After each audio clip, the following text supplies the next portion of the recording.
srdečne ďakujeme. Tak ja musím na Hanku prezradiť jednu takú pikošku, že ona si na svojich hostí vymýšľa takéto záľudné úlohy. Ale tak verím, aj podľa vášho potlesku súdim, že to zvyčajne dopadne veľmi dobre. No a verím, že tak dopadne aj nasledujúce číslo, ktoré prichádza predstaviť duo z Kamienky. Je to Ivanka Sivulková a Martin Karaš, ktorí už takmer 10 ročie prezentujú rusínske ľudové a autorské piesne, a to na folklórnych a kultúrno-spoločenských podujatiach nielen doma, ale aj v zahraničí. Počas svojej histórie napríklad vystúpili aj na podujatiach v Česku, Poľsku, Srbsku, Chorvátsku a Rumunsku. Sú laureátmi festivalu Spevy môjho rodu, získali zlaté pásmo v celoslovenskej súťaži Folklór dospelých, a mnohé ich piesne sú zaznamenané na audio a video nosičoch. Takisto sú členmi folklórneho kolektívu Barvinok z Kamienky a prezradili mi, že teraz majú veľmi veľa práce, pretože tento ich súbor bude oslavovať budúci rok výročie a nakrúcajú k nemu dokumentárny film. Ale o to možno niekedy na budúce. V tejto chvíli duo z Kamienky.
Naša špionočka bude taká, počas zase o rodnom seli, bo my väčšinou o tom svojom seli len špívame tie naše krásne kamionky.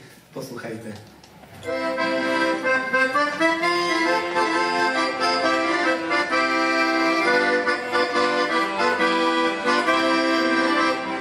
Jak voda v potočku šťastlivá je, tak ročok za ročkom čamíňa je.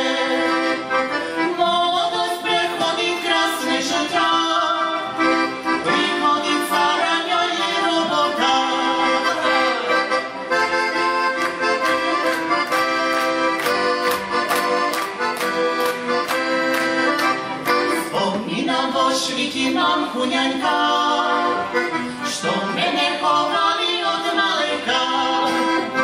Na babujinky domu starejka, starali žavo na zlom maleka.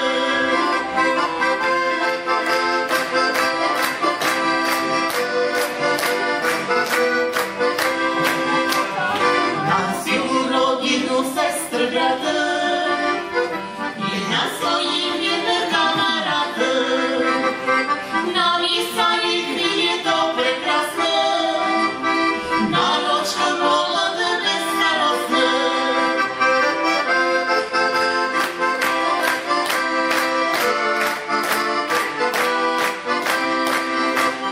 I národné selo pod horami, všude špíva načka na poľaní.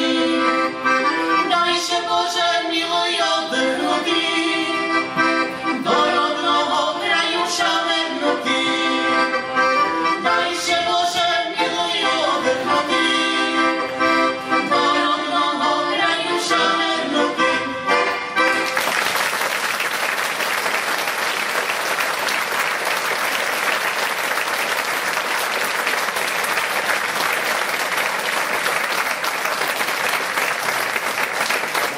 Záverečným špivanočkom, ktorú víru, že budeme poznať všetko a že všetko sobie zašpívame. Dovolte poďakovať nám pani Janky Servickej, že nás pozvala, že sme mohli prísť tu, že také super publikum, jak ste.